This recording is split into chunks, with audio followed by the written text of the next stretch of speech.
Bonjour tout le monde, je suis réellement ravie d'être parmi vous aujourd'hui. Je tiens à remercier les organisateurs, mon amie Sonia et tout le bureau en fait de la Société marocaine de diabétologie. Je vous souhaite vraiment un très bon congrès et jusqu'à maintenant, vraiment, je peux dire qu'il y a beaucoup de réussite pour cette première partie. Donc, bonne continuation. Voilà, donc pour commencer, moi je vais parler essentiellement de la place des nouvelles insulines, notamment les analogues de deuxième génération dans le traitement du diabète de type 2. Et sans plus tarder, je vais commencer par un cas clinique. Voilà. Donc, en fait, c'est un patient en disant, j'essaie de reproduire les cas qu'on peut voir, en fait, à notre consultation. Entre autres, c'est un patient âgé de 62 ans, diabétique depuis 14 ans, traité par metformine. Il a été émis par son médecin généraliste sous insuline MPH à raison de 22 le matin, 14 le soir. C'est un patient qui est hypertendu, traité par bloqueur du système rénine-angiotensine.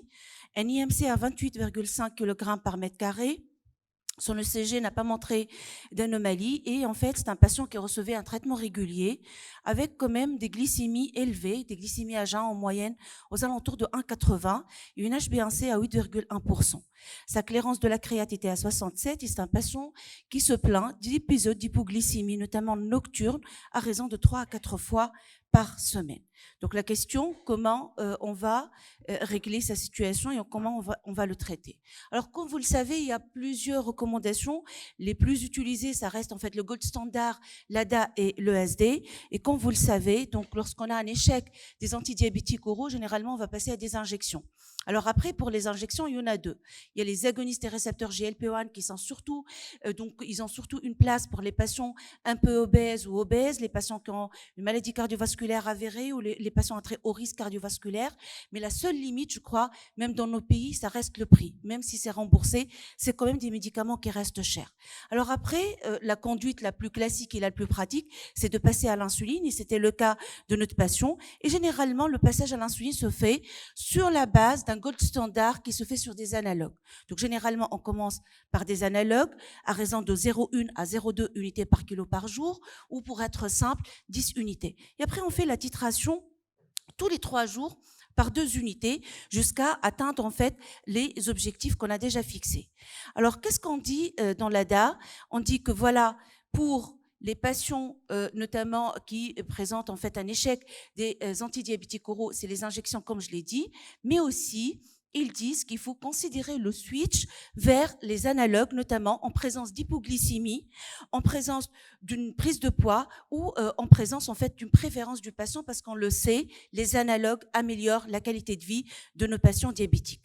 Mais une chose très importante, c'est qu'il faut se méfier en fait de ce qu'on appelle l'over-basalisation. Donc ça passe pas. Ça passe pas. Voilà, l'over-basalisation, c'est-à-dire il ne faut pas aussi, donc c'est bien de mettre nos patients sous analogue, mais il ne faut pas avoir une dose plus importante que 0,5 unités par kilo. Et à ce moment-là, il faut penser à l'intensification. Et donc, pour ceci, c'est important donc de revoir le médicament, mais aussi, lorsqu'on reçoit des médicaments tels que les insulines humaines et qu'on est à risque de faire des hypos, notamment des hypos non ressentis ou une grande variabilité, aussi, il faut considérer les nouveaux analogues, notamment de deuxième génération. Alors, notre problème, c'est quoi? C'est le retard d'instauration d'insuline.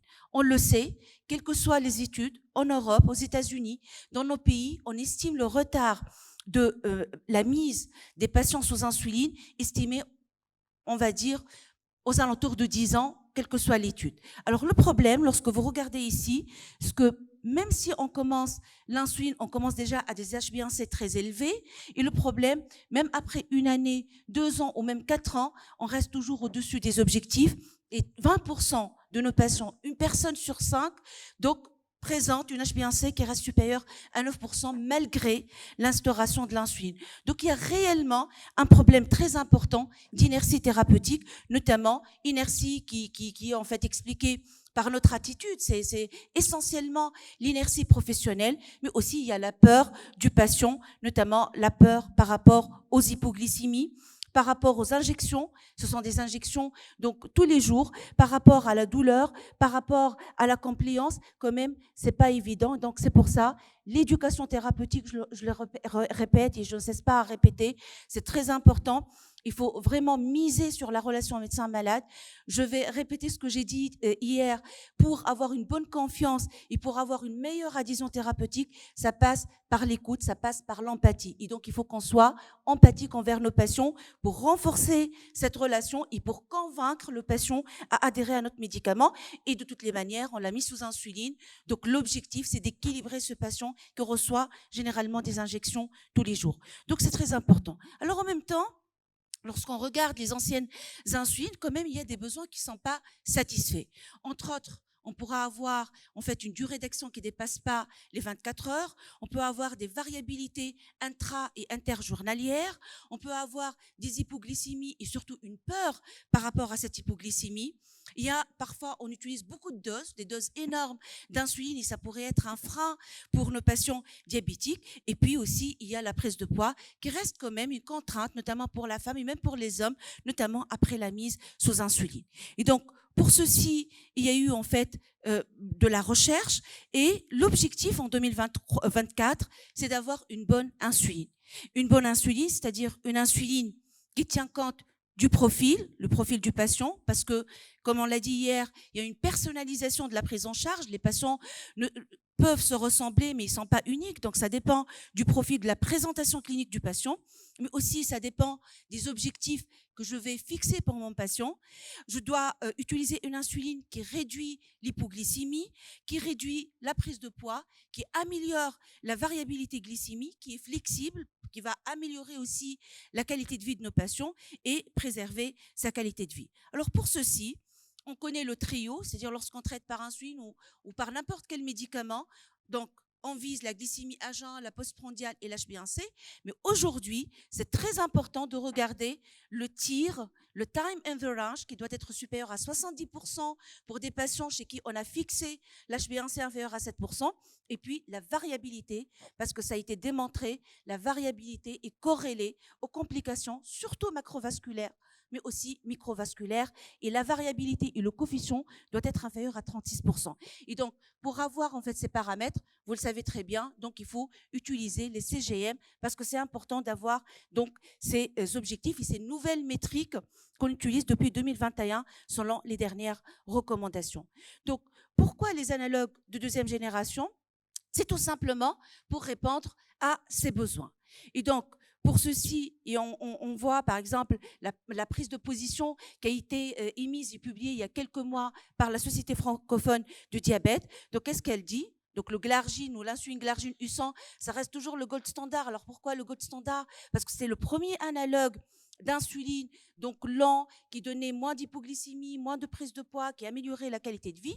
Donc, c'est pour ça que vous trouvez la majorité des études qui se comparent, des études de non-infériorité, qui se comparent à l'analogue, donc glargine U100, et ils disent que voilà, on peut aussi, donc on va l'utiliser en initiation, mais sinon, si on a un problème d'hypoglycémie, si on a un problème de variabilité, si on a des personnes vulnérables, notamment âgées, des patients qui présentent une maladie rénale chronique, des problèmes en fait d'irrégularité de prise alimentaire, des problèmes de travail, notamment il n'y a pas assez de flexibilité par rapport à l'insuline, là on a le droit de commencer et d'initier par l'insuline glargine U300 qui est le TGE. Donc c'était une prise de position donc publiée il y a quelques mois par la Société francophone du diabéto. Alors maintenant, l'insuline glargine, vous la connaissez, c'est comme je l'ai dit, c'est le premier analogue de première génération mis sur le marché. Et l'insuline U300, donc vous voyez ici, il y a en fait, alors le pointeur, ça marche pas. Voilà.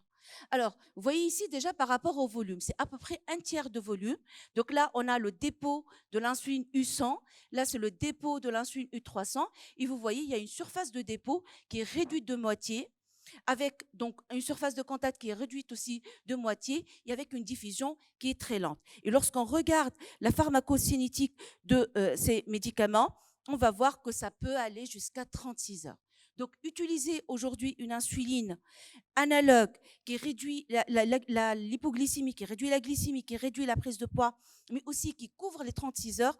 Donc, ça ne pourrait être que très bénéfique pour nos patients. Alors, 36 heures, pourquoi? Parce qu'on le sait, avec les analogues de première génération, il y a des variabilités notamment inter-individuelles ou même intra-individuelles, et ça peut ne pas couvrir. Et lorsqu'on parle de la couverture des 24 heures, c'est très important parce qu'on va contrecarrer la glucotoxicité et surtout l'hyperglycémie donc matinale. Et donc c'est important d'avoir en fait un profil qui est plat, qui va couvrir plus que 24 heures et qui pourrait aller jusqu'à donc 36 heures. Et là, vous voyez que par rapport à cette insuline, notamment l'insuline donc U100 ou l'insuline Toujeo, donc lorsqu'on la compare par rapport à l'insuline U100, donc l'insuline Lantus, donc vous voyez ici en vert ce profil plat en fait. Et après, que ce soit in the morning, que ce soit in the evening, c'est le même profil. Donc on a une courbe qui est plate durant les 24 heures, notamment de la journée. Et après, donc ça c'est important, lorsqu'on compare cette insuline, notamment l'insuline U300 avec l'insuline Deglutex 100, et en fait c'était une étude qui a été faite pour des diabétiques de type 1 et range pour regarder la variabilité, parce que comme vous le savez, les diabétiques de type 1 constituent quand même le meilleur modèle d'insulinopénie, parce que ce sont des patients qui présentent une insulinopénie, et généralement pour vérifier l'action, la pharmacocinétique, la pharmacodynamie de ces médicaments, on commence chez le diabétique généralement par diabétique de type 1. Et donc dans R-Range, on a comparé l'insuline Deglutec avec l'insuline U300 et on a trouvé qu'il n'y a pas de différence en matière de variabilité glycémique, notamment chez le patient diabétique de type 1 utilisant donc les CGM. Alors, les besoins, oui, si on se réfère à cette pharmacodynamie, à cette pharmacocinétique, donc on a un profil qui va dépasser les 24 heures. On peut contrecarrer l'hypoglycémie et on va voir après la variabilité aussi, mais on va voir que sur le plan clinique, parce qu'on commence toujours par des études de phase 2, les phases 3 vont confirmer les phases 2 et les phases 4, ce sont les études qui sont utilisées en fait pour pour affirmer ce qu'on a trouvé. En fait, c'est le post-marketing. Et donc, pour cette insuline, donc on voit qu'elle répond aux besoins, notamment non satisfaits, utilisés ou retrouvés chez le patient traité par les anciennes insulines. Alors maintenant, le diabétique de type 2, c'est très important. On sait que l'histoire naturelle de patients diabétiques de type 2, déjà au moment du diagnostic, on a 50% de l'ensemble des cellules bêta qui sont plus fonctionnelles. Et avec le temps, on aura ce déclin de la cellule bêta. Et les patients diabétiques de type 2 sont tous déficitaires en insuline. C'est un déficit qui est relatif, mais avec le temps, on pourra avoir un déclin très important. Et donc, il y a le programme Édition, qui est un programme très important. Donc, il a été utilisé, c'est essentiellement des études de non-infériorité par rapport aux analogues de première génération, notamment l'insuline Lantus. Il y a le type 2, il y a le type 1, et il y a, on va dire, 3 programmes d'édition, 1, 2 et 3. Et puis, il y a le programme japonais. Alors, lorsqu'on regarde ici la méthodologie, comme je l'ai dit maintenant, donc c'est des programmes de non-infériorité. Le critère principal, c'est l'efficacité, la non-infériorité. Et puis, les critères secondaires, c'est essentiellement donc l'hypoglycémie, la dose, le poids, etc. Alors maintenant, si on revient à ce schéma ou cette slide que vous connaissez très bien, le déclin de la cellule bêta. Alors, si on prend les 3 programmes édition, 1, 2 et 3, on va trouver l'édition 3 en premier. Parce que l'édition 3 s'est intéressée à des patients naïfs à l'insuline. Et donc, on a comparé deux bras, insuline U100, insuline 300. Après, il y a édition 2. Édition 2, c'était des patients qui sont traités déjà par de l'insuline basale et qu'on a switché vers le U100, le U300. Et puis, on a l'édition 3. Ça survient à un stade un peu avancé de la maladie parce que c'est des patients chez qui on a déjà commencé une intensification. C'est des patients qui sont traités par des protocoles basal plus. Et donc, vous voyez ici comment donc cette corrélation entre ces études, en fait, le fait de réfléchir et de poser des hypothèses, etc., en fonction de l'évolution de la maladie métabolique, la maladie donc diabétique. Alors, la première chose, la non-infériorité. Édition 1, 2, 3, où l'étude japonaise a montré qu'il n'y a pas de différence en matière d'efficacité. C'est non inférieur à l'insuline, en fait, U100. Alors maintenant, l'avantage, c'était essentiellement par rapport aux hypoglycémies. Et vous voyez ici, ça c'est très important, dans édition 1, donc, qui a comparé ces protocoles basal plus, basal bolus, donc on voit qu'il y avait une réduction de l'hypoglycémie. Et dans édition 2 aussi, la même chose. Alors, ce qui est important, c'est quoi? C'est que cette diminution en fait de l'incidence de l'hypoglycémie a été constatée de façon générale, c'est-à-dire durant la période en fait de l'essai. Mais en même temps, et ça c'est très important, il y avait moins d'hypoglycémie pendant la période de titration. Et donc, vous le savez très bien, la peur du patient, notamment au début de l'essai d'un médicament ou d'un nouveau médicament, c'est l'hypoglycémie, et c'était significatif dans toutes les études, c'est-à-dire il y a moins d'hypoglycémie pendant l'initiation, les premières semaines, et pendant la titration, et après il y avait aussi moins d'hypoglycémie durant toute la durée. Et ce qui est important, il y avait aussi une diminution des hypoglycémies nocturnes. Vous le savez très bien, la peur de nos patients, c'est essentiellement l'hypoglycémie nocturne, et grâce à ce programme édition, l'insuline U300 a pu montrer la diminution des hypoglycémies totales, des hypoglycémies nocturnes, mais en même temps les hypoglycémies pendant toute la période, mais surtout durant la période de titration, et c'était un résultat très positif. Alors, si on revient à notre patient, donc notre patient qui était déjà traité par de l'insuline humaine, ça répond donc aux critères ou disons à la population qui a été incluse dans Édition Tout, et on voit ici que pour ce patient, et notamment sur le plan pratique, on va voir que pour notre patient, alors s'il était sous 2 doses d'insuline humaine, il faut réduire la dose de 80% et le switcher vers le U300. Et donc, pour notre patient qui recevait donc 22 unités le matin, 14 unités le soir, on fait le total, c'est après 80%, et on va lui donner la glargine U300. Après, bien sûr, il faut faire la titration grâce à l'autosurveillance et puis fixer les objectifs. Maintenant, si on revient pour des patients naïfs, pour les patients naïfs qui n'ont pas encore commencé l'insuline, et comme ça a été dit par la Société francophone de diabéto, on commence par généralement 0,2 unités par kilo. Ça pour les patients naïfs. Pour les patients qui sont traités par d'autres analogues, c'est généralement la dose, c'est 1 pour 1. Donc, on switch 1 pour 1. Et puis, pour les patients qui sont traités par insuline humaine, donc généralement, on réduit. Donc, dans des rares cas, on a besoin d'un peu plus de doses. C'est tout simplement parce que il y a en fait la surface, elle est réduite, et parfois on a donc cette enzyme l'insulinase qui peut dégrader l'insuline. Donc dans certains cas, on fait le 1 pour 1, mais parfois on a besoin d'un peu plus de doses. Mais ceci n'a pas été confirmé dans la vie réelle. Et donc en pratique aussi, puisqu'on a dit c'est 36 heures, on a une marge de 3 heures. Donc quel que soit votre patient, il est avocat, il est fonctionnaire de l'État, il a un travail en fait très flexible, donc c'est la bonne insuline parce qu'il a en fait une marge de 3 heures. Il peut faire son injection soit avant 3 heures, soit après, mais généralement il a en fait cette période de flexibilité qui va améliorer sa qualité de vie, notamment cette période de 3 heures. Alors, ceci, c'était le programme édition. Donc, certes, toujours, donc, on commence par les essais contrôlés randomisés. Vous savez très bien, certainement, vous étiez confrontés à participer dans ces études. Les choses sont très bien faites, mais on a besoin d'une confirmation dans la vie réelle. Et c'est pour ça qu'il y a actuellement ce qu'on appelle les études de real life, et notamment, il y a l'étude REALI, en fait, une étude qui a essayé de regarder les patients qui ont été switchés vers l'insuline U300. Et comme vous voyez ici, donc, de ce côté-là, donc vous voyez que plus que la moitié des patients qui ont été switchés vers le U300, c'est des patients qui étaient traités par les analogues de première génération, donc Détémir et insuline glargine 100. Presque le 1/3, c'était des patients qui étaient traités par de l'insuline humaine, et le reste par d'autres insulines. Alors, vous voyez ici les résultats. C'est des résultats qui sont très intéressants parce qu'on a montré, quel que soit le type d'insuline, il y a une réduction de l'HbA1c.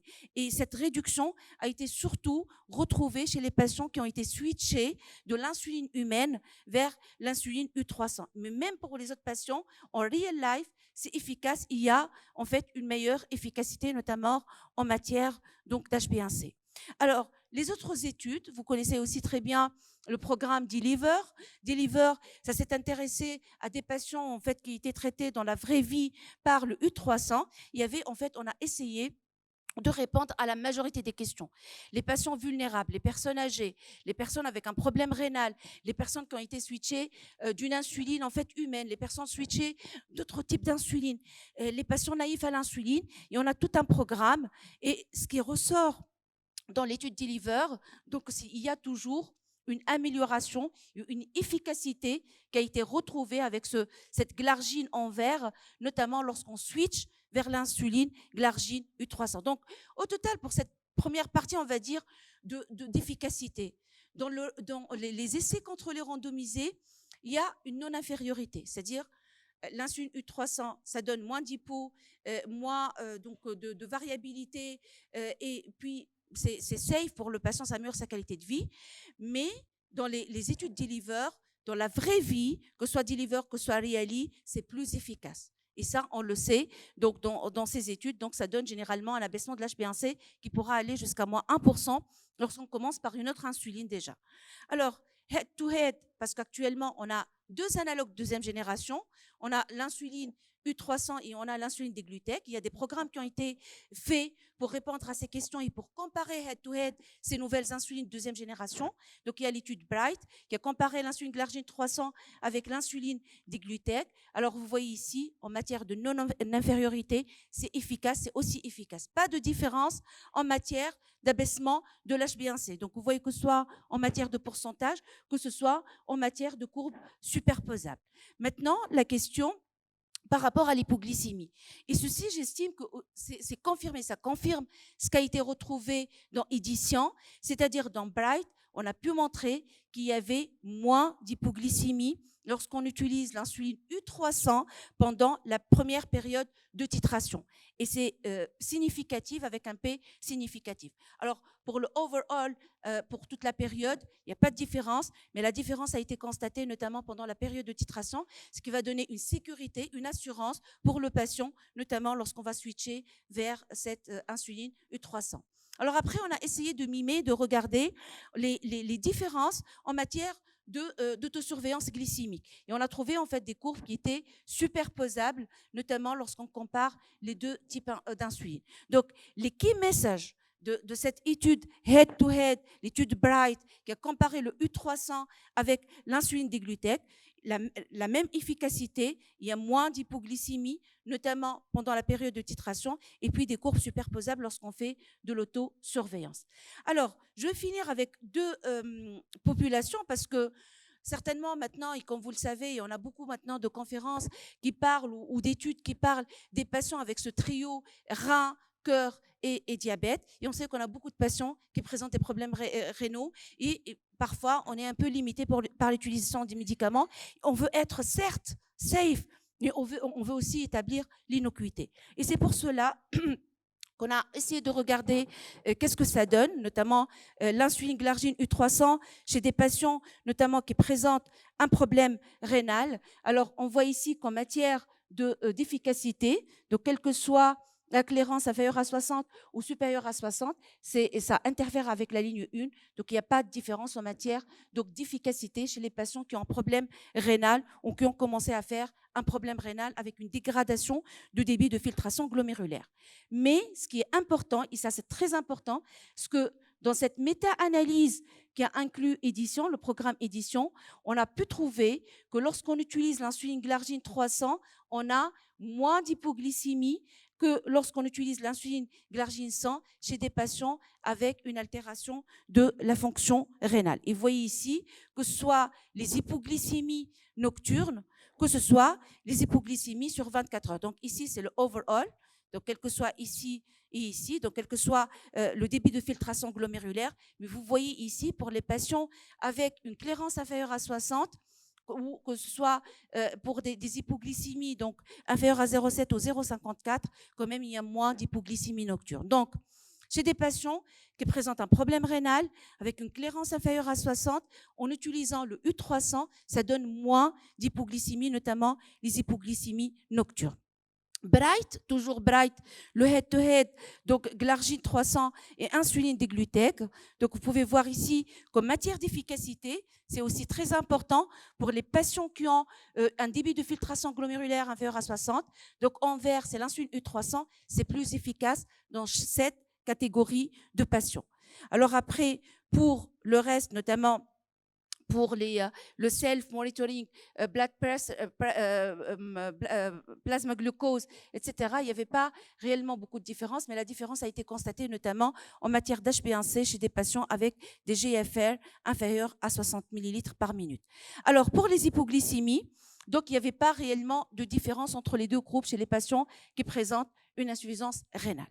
Alors, ça, c'était Bright, édition. Maintenant, le real life, on a aussi regardé ces patients qui présentent des maladies rénales chroniques.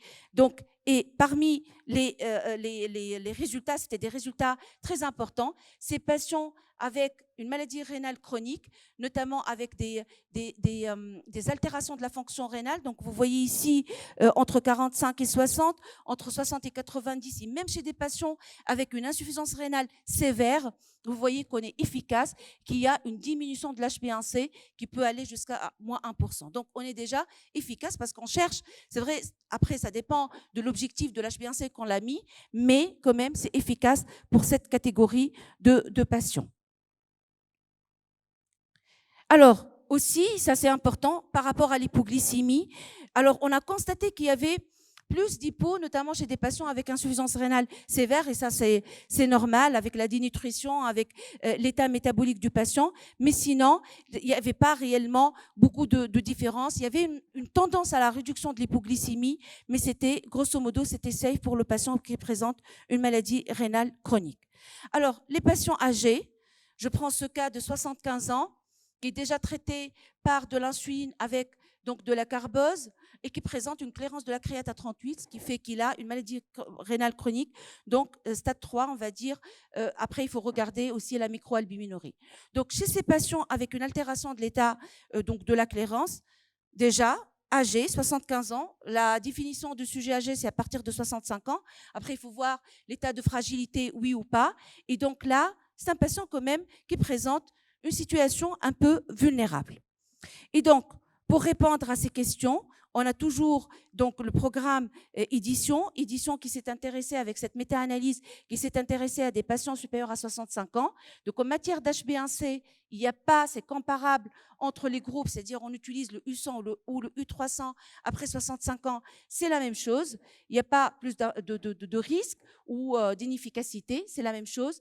Mais par contre, on a pu montrer, et ça c'est très important, qu'il y avait moins d'hypoglycémie, notamment chez les patients qui sont traités par l'insuline U300, les personnes âgées, avec un âge supérieur à 75 ans. Et vous voyez ici, c'était des hypoglycémies symptomatiques documentées, inférieures à 0,7. Et puis même pour l'inférieur à 0,54, il y avait une tendance, mais ça a été confirmé dans cette méta-analyse. Il y a moins d'hypoglycémie pour la personne âgée. Alors, il y a une autre étude, Senior Study, qui a comparé aussi l'insuline glargine 300 par rapport à l'insuline glargine U100.